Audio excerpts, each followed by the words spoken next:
Humayun Kabir MLA Nowda AC তিনি একটি উনার পার্টির মিটিং কাশীপুরে রেজিনগরে করেছেন।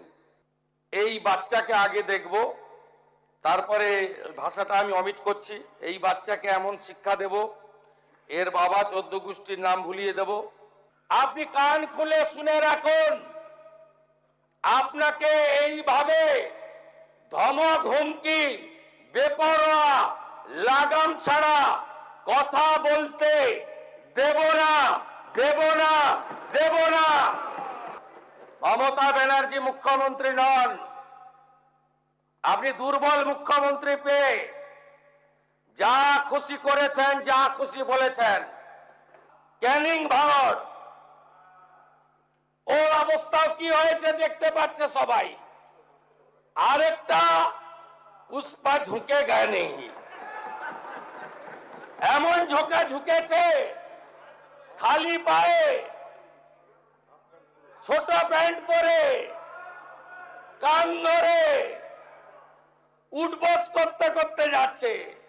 মাননীয় অধ্যক্ষ মহোদয়, একটি গুরুতর এবং অত্যন্ত অ্যালার্মিং বিষয়ে আজকে সভা যখন মিলিত হয়, তখন পয়েন্ট অফ অর্ডারের মাধ্যমে মাননীয় বিধায়ক নাগরাকাটা, সম্মানীয় পুনা ভাংরা, মাননীয় বিধায়ক কালিয়াগঞ্জ উৎপল মহারাজ এবং অন্যান্য একাধিক বিধায়ক এখানে তুলে ধরেছেন নওদা বিধানসভার বিধায়ক মাননীয় হুমায়ুন কবিরের দুটি জায়গায় অত্যন্ত আপত্তিজনক, সাম্প্রদায়িক এবং সমাজ এবং রাজ্যের পক্ষে ক্ষতিকারক বক্তব্যের উপরে। আমার সঙ্গে পরিষদীয় মন্ত্রী ডক্টর শঙ্কর ঘোষ যোগাযোগ করেছিলেন। আমি তাকে আশ্বস্ত করেছিলাম যে মাননীয় অধ্যক্ষ মহোদয় অনুমতি দিলে আমি এই সংক্রান্ত একটি স্টেটমেন্ট হাউসে রাখব। প্রথমত, মাননীয় হুমায়ুন কবির যে বক্তব্য রেখেছেন, এই বক্তব্য আপনাদের কাছে আমি পড়ে শোনাচ্ছি। 26/6/2026 afternoon, Humayun Kabir MLA Nowda AC তিনি একটি উনার পার্টির মিটিং কাশীপুরে রেজিনগরে করেছেন। সেখানে তিনি বলছেন, এই যে অনামিকা ঘোষ, সে ভোটে হেরে মনে করছে আমি এমএলএ, এখানে ভোটে হেরে বিজেপি মনে করছে আমি এমএলএ, এখানে এখন আস্ফালন করে বেড়াচ্ছে। তা আমি শুভেন্দু অধিকারীকে সেদিন বলেছি যে আপনি ভোটে জিতেছেন, আপনার দল জিতেছে, খুব ভালো কথা, কিন্তু মুর্শিদাবাদে আস্ফালনটা একটু কম করবেন। আমি যেদিন ময়দানে মুসলমানদের নিয়ে নেমে যাব না, সেদিন এমন ছাটা ভাগা মার শুরু করবে যে আপনাদের পতাকা বহন করার লোক থাকবে না। কেস এরকম, কেস আমাদের বহরমপুরে জেল খাটা আছে। 5000 লোককে আপনি বহরমপুর সেন্ট্রাল জেলের যা আয়তন, তাতে 4700 বা 4800-র বেশি লোক ধরে না। লাখে লাখে লোককে রাস্তায় নিয়ে নামাবো আর সাটা ভাঙা মার দেব আর জেলে যাব। কদিন জেলে আটকে রাখতে পারবেন, কত খাওয়াতে পারবেন দেখব। লিমিট যেদিন ক্রস হয়ে যায় না, মাথাটা যেদিন গরম হয়ে যায়, সেদিন আমি এসপি বুঝবো না, চিফ মিনিস্টারে বুঝবো না, আর কে কোথায় থাকলো আর কে কোথায় থাকলো না ওসব বুঝবো না। আমি নিজেই নেতৃত্ব দিয়ে দাঁড়াবো। এটা একটা ইনসিডেন্ট 1। ইনসিডেন্ট 2, শক্তিপুরে দুয়ারা ঘাটে 8 তারিখে, সেখানে উনি বলছেন ভোটের আগের দিন আমার নিজের ভাইপোকে অ্যারেস্ট করেছে এই ওসি। এই আমি তো ভাষা বলতে পারবো না। এই বাচ্চাকে আগে দেখব, তারপরে ভাষাটা আমি অমিট করছি। এই বাচ্চাকে এমন শিক্ষা দেব, এর বাবা 14 গোষ্ঠীর নাম ভুলিয়ে দেব। এ লালগোলাতে 500 মুসলমানের লাইফ শেষ করে দিয়ে এসেছে। সত্যভাবে বলবো, এই ওসিকে এখান থেকে সরানো শুধু না, একেবারে অকেজো পোস্টিং দিতে হবে। যদি না দেয় 10,000 লোক নিয়ে থানা ঘিরে একে কলার ধরে থানা থেকে বার করব, পারলে আমাকে রুখে নেবেন। এই দুটো ইনসিডেন্টের পরে আমার মনে হয়েছে যে এনাফি জানাব, সময় এসেছে এই ধরনের লোককে সবক শেখানোর।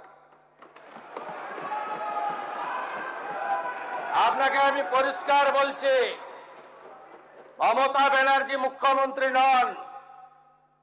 আপনি দুর্বল মুখ্যমন্ত্রী পেয়ে যা খুশি করেছেন, যা খুশি বলেছেন। আমি আপনাকে বলে গেলাম, আমরা দুটো এফআইআর স্টার্ট করেছি।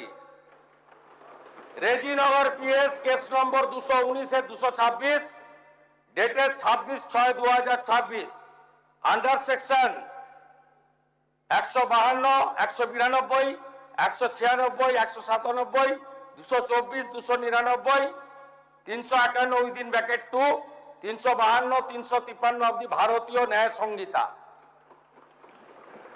ইনসিডেন্ট নাম্বার 2 তেও আমরা শক্তিপুর পিএসএ 176/226-এ আরেকটা কেস ইস্যু করেছি।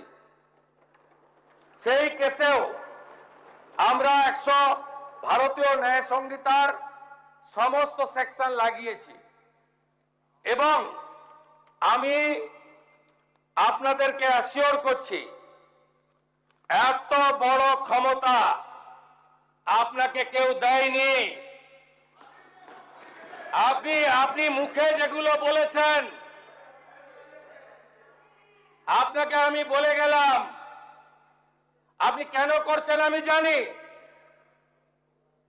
আপনি কেন করছেন রাজনৈতিক কারণটা আমি জানি।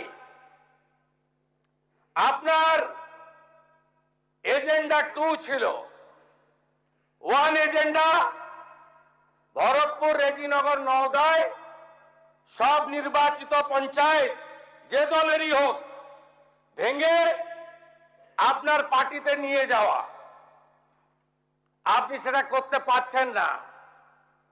আর দ্বিতীয় হচ্ছে, আপনি দুটো সিটে জিতেছেন, নিয়ম মেনে একটাই রিজাইন করেছেন রেজিনগর। আগামী 2-3 মাসের মধ্যে উপনির্বাচন হবে, আপনি আপনার ছেলেকে জেতাতে চাইছেন।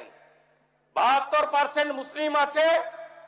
মুসলিম ভোটকে কনসলিডেট করার জন্য আপনি এই খেলাটা খেলছেন। আপনি কান খুলে শুনে রাখুন, আপনাকে এইভাবে ধমক হুমকি, বেপরোয়া, লাগাম ছাড়া কথা বলতে দেব না, দেব না, দেব না।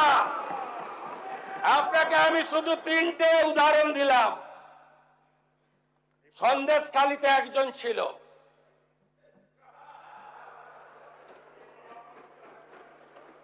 2024 1 জানুয়ারি বলেছিল তৎকালীন বিরোধী দলনেতা এলে তার হাত কেটে পায়ে, পা কেটে হাতে লাগাবে আর চামড়া ছাড়িয়ে মেদিনীপুরে পাঠিয়ে দেবে। ওর অবস্থা কি হয়েছে সবাই দেখেছে।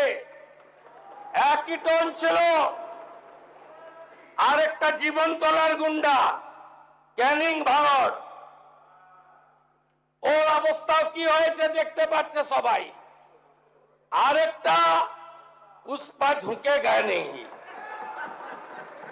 এমন ঝোঁকা ঝুঁকেছে, খালি পায়ে, ছোট প্যান্ট পরে, কান ধরে উঠবস করতে করতে যাচ্ছে। আপনাকে আমি বলে গেলাম, পুলিশ তার ব্যবস্থা নেবে। আর আমি 1 সপ্তাহ পরে মুর্শিদাবাদে যাচ্ছি। আমি প্রমাণ করে দেব ভারতবর্ষের সংবিধান আইন শেষ কথা বলে, কোন বাপের আবাদ শেষ কথা বলে না।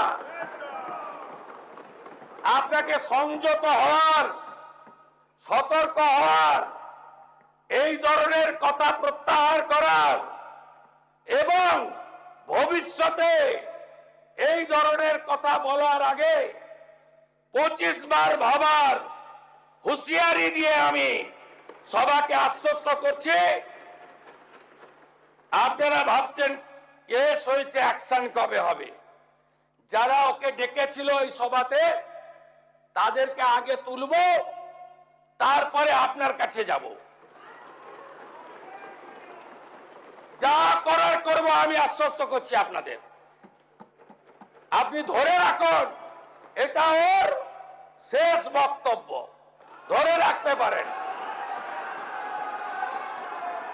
এই সরকার আইনের শাসন প্রতিষ্ঠা করবে, গুন্ডাদের শাসন সমাপ্ত করবে, নিশ্চিন্ত থাকুন। সবাই ভালো থাকবেন, ধন্যবাদ।